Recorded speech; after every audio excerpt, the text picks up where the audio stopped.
Halo, Assalamualaikum warahmatullahi wabarakatuh. Apa kabar rekan sekalian? Selamat datang kembali di channel Gubuk Sains.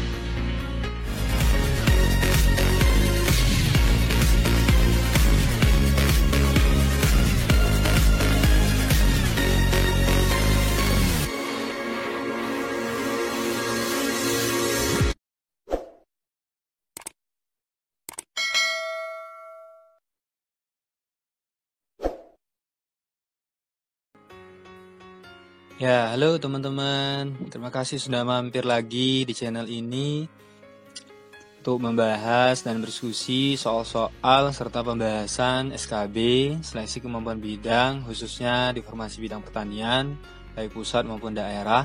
Ini sebagai gambaran, hanya dasar, jadi teman-teman nanti bisa mengupas lebih dalam lagi dan mengembangkan setiap poin soalnya. Untuk sumber seperti biasa saya cantumkan juga di deskripsi, silahkan untuk dipelajari lebih dalam. Kemudian pada semua rekan-rekan yang pejuang-pejuang NIP ya, calon-calon ASN supaya menjaga tubuhnya, menjaga kesehatan sampai nanti jadwal SKB diumumkan. Oke. Dan juga jangan lupa teman-teman untuk di-subscribe seperti biasa, di like dan share pada yang belum. Terima kasih. Kita mulai ya. Oke, nomor 1. Suatu jabatan fungsional yang dalam pelaksanaan pekerjaannya didasarkan atas disiplin ilmu pengetahuan, metodologi, dan teknik analisis tertentu adalah A. Penyuluh pertanian, B. Penyuluh pertanian terampil, C. Penyuluh pertanian ahli, D. Penyuluh pertanian pertama, atau E. Pelaku utama pertanian. Maka jawabannya adalah C. Dalam Peraturan Menteri Negara Pendayagunaan Aparatur Negara Nomor PER-02-Menpan-2-2008 tentang jabatan fungsional penyuluh pertanian dan angka kreditnya, penyuluh pertanian ahli merupakan jabatan fungsional yang dalam pelaksanaan pekerjaannya didasarkan atas disiplin ilmu, pengetahuan, metodologi, dan teknik analisis tertentu. Nomor 2. Sertifikasi profesi bagi penyuluh pertanian diharapkan terwujud profesionalisme agar terjamin mutunya dan mendapat pengakuan dari masyarakat sebagai penerima manfaat. Acuan sertifikasi profesi penyuluh pertanian adalah A. Kode etik penyuluh pertanian, B. Standar jabatan fungsional penyuluh pertanian, C. Standar profesi penyuluh pertanian, D. Standar kompetensi kerja nasional Indonesia atau SKKNI, E. Badan Nasional Sertifikasi Profesi atau BNSP. Maka jawabannya adalah D.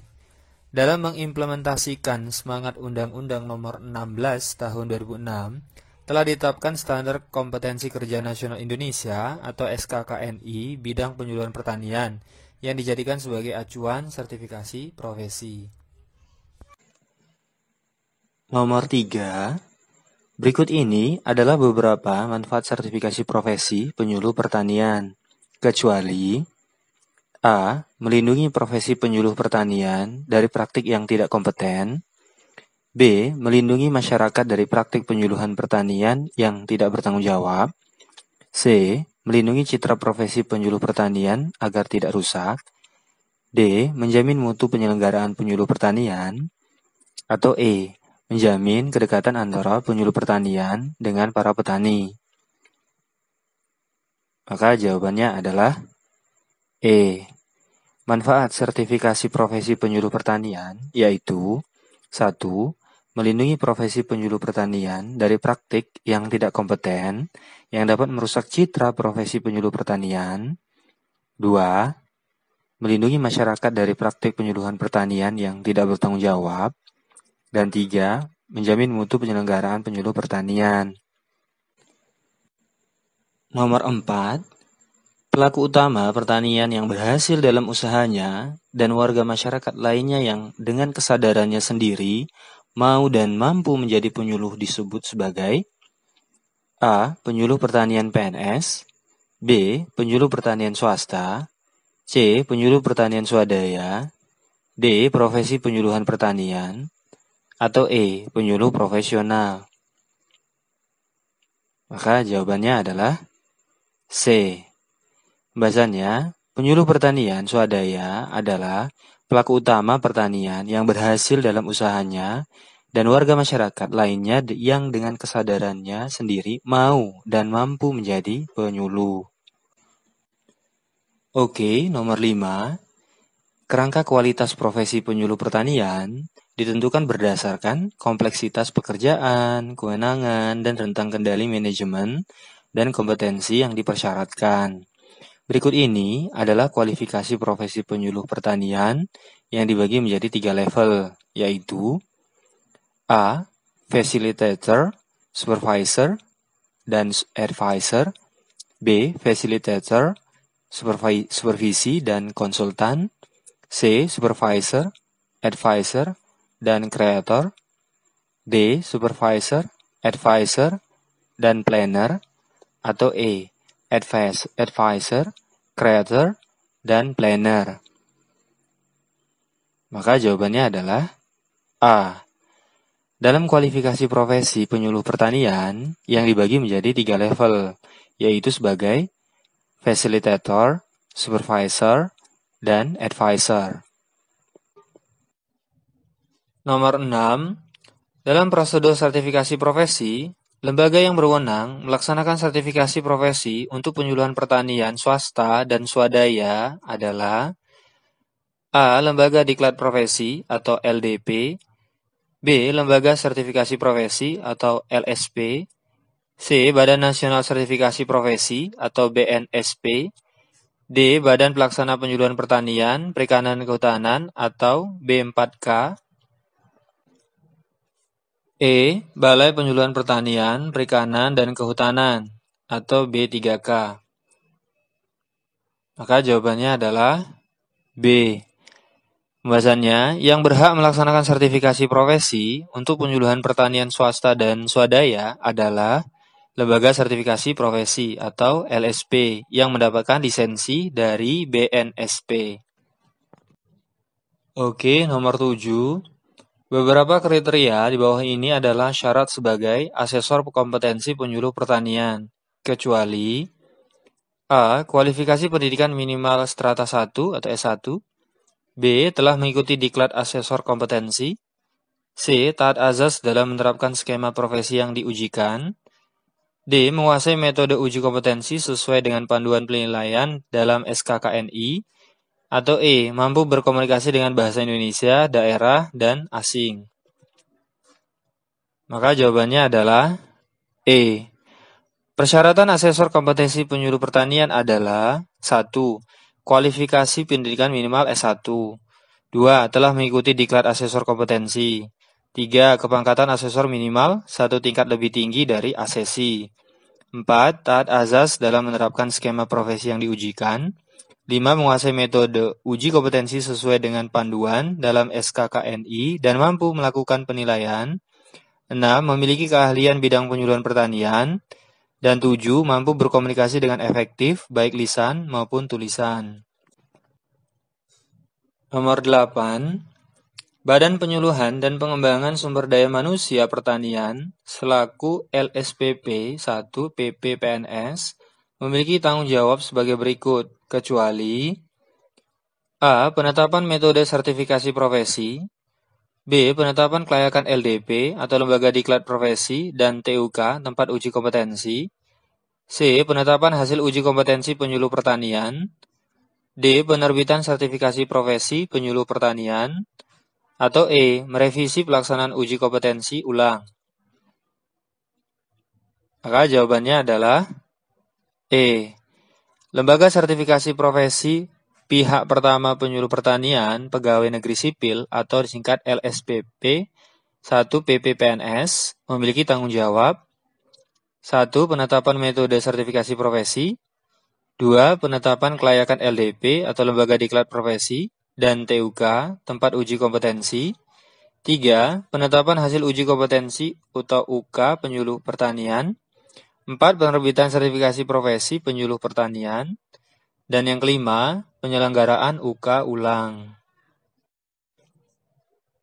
Nomor 9, proses pengangkatan PNS dalam jabatan fungsional guna memenuhi kebutuhan organisasi sesuai dengan peraturan perundangan dalam jangka waktu tertentu disebut A. Kompetensi, B. Rekomendasi, C. In passing, D. Kenaikan pangkat, atau E. Kenaikan jenjang jabatan.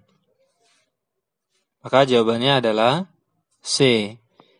Pembahasannya, penyesuaian atau in passing adalah proses pengangkatan PNS dalam jabatan fungsional guna memenuhi kebutuhan organisasi sesuai dengan peraturan perundangan dalam jangka waktu tertentu. Nomor 10, perhatikan jabatan fungsional berikut. 1. Penyuluh pertanian, 2. Pengendali organisme pengganggu tanaman, 3. Pengawas benih tanaman, 4. Medik veteriner, 5. Pengawas bibit ternak, 6. Pengawas mutu pakan dan hasil pertanian, 7. Pengawas mutu hasil pertanian, 8. Analisis hasil pertanian, dan 9. Pemeriksa perlindungan varietas tanaman. Pengangkatan jabatan fungsional nomor 1 sampai 9 harus melalui A. Penyesuaian atau in passing angka kredit, B. Penyesuaian atau in passing angka kredit kumulatif, C. Pengawasan keamanan hayati, D. Uji kompetensi sesuai bidang jabatan, atau E. Sesuai masa kerja dalam pangkat dan golongan. Maka jawabannya adalah B. Pengangkatan PNS dalam jabatan fungsional sebagaimana dimaksud dalam pasal 2 ayat 1, jabatan fungsional yang tercantum tersebut harus melalui penyesuaian atau in passing berdasarkan angka kredit kumulatif. Oke, nomor 11. Berikut adalah beberapa perbedaan antara PNS yang akan diangkat dalam jabatan fungsional pada kategori keterampilan dan keahlian, kecuali A. Pendidikan, B. Lulus uji kompetensi, C. Pangkat paling rendah dan golongan, D. Usia, atau E. Nilai prestasi kerja. Maka jawabannya adalah E. Opsi A, B, C, dan D terdapat perbedaan antara PNS pada kategori keterampilan dan keahlian. Sementara opsi E adalah sama, yaitu nilai prestasi kerja minimal bernilai baik dalam 2 tahun terakhir. Nomor 12, tahapan pelaksanaan in passing meliputi 1. Penyampaian daftar usulan, 2. Pelaksanaan uji kompetensi, 3. Verifikasi dan validasi usulan, 4. Pengangkatan PNS dalam jabatan fungsional, 5. Pelaporan pelaksanaan in passing, 6. Penetapan rekomendasi. Urutan yang benar tahapan tersebut adalah A. 1, 2, 3, 4, 5, dan 6, B. 1, 3, 2, 6, 4, dan 5, C. 1, 3, 2, 4, 6, 5, D. 3, 1, 2, 6, 5, 4, atau E. 3, 2, 1, 5, 6, 4. Maka jawabannya adalah B. Urutan tahapan yang benar adalah penyampaian daftar usulan, kemudian verifikasi dan validasi usulan, pelaksanaan uji kompetensi, lalu penetapan rekomendasi, kemudian pengangkatan PNS dalam jabatan fungsional, dan terakhir adalah pelaporan pelaksanaan in passing. Nomor 13, penetapan rekomendasi hasil uji kompetensi jabatan medik veteriner, paramedik veteriner, pengawas bibit ternak, dan pengawas mutu pakan ditetapkan oleh A. Dirjen Peternakan dan Kesehatan Hewan, B. Dirjen Tanaman Pangan, C. Dirjen Perkebunan, D. Kepala Badan Ketahanan Pangan, atau E. Kepala Badan Karantina Pertanian. Maka jawabannya adalah A. Direktur Jenderal Peternakan dan Kesehatan Pangan menetapkan rekomendasi hasil uji kompetensi jabatan medik veteriner, paramedik veteriner, pengawas bibit ternak, dan pengawas mutu pakan. Nomor 14, instansi pembina untuk jabatan fungsional penyuluh pertanian memiliki kewajiban berikut ini, kecuali A. Menetapkan standar kompetensi. B. Menetapkan pedoman formasi. C. Menyusun kurikulum pendidikan dan pelatihan. D. Melakukan pengkajian dan pengusulan tunjangan jabatan. Atau E. Mensosialisasikan kepada masyarakat tentang pentingnya penyuluhan pertanian. Maka jawabannya adalah E. Opsi A, B, C, dan D merupakan kewajiban dari instansi pembina untuk jabatan fungsional penyuluh pertanian, kecuali opsi E yang bukan kewajibannya. Lanjut, nomor 15. Setiap penyuluh pertanian harus melakukan persiapan penyuluhan. Berikut ini yang bukan kegiatan persiapan penyuluhan pertanian adalah A. Identifikasi potensi wilayah. B. Memandu penyusunan rencana usaha petani. C. Merencanakan pengawasan kepada petani. D. Penyusunan program penyuluhan pertanian. Atau E. Penyusunan rencana kerja tahunan penyuluh pertanian. Maka jawabannya adalah C. Beberapa kegiatan persiapan penyuluh pertanian yaitu 1. Identifikasi potensi wilayah. 2. Memandu penyusunan rencana usaha petani. 3. Penyusunan program penyuluhan pertanian. Dan 4. Penyusunan rencana kerja tahunan penyuluh pertanian.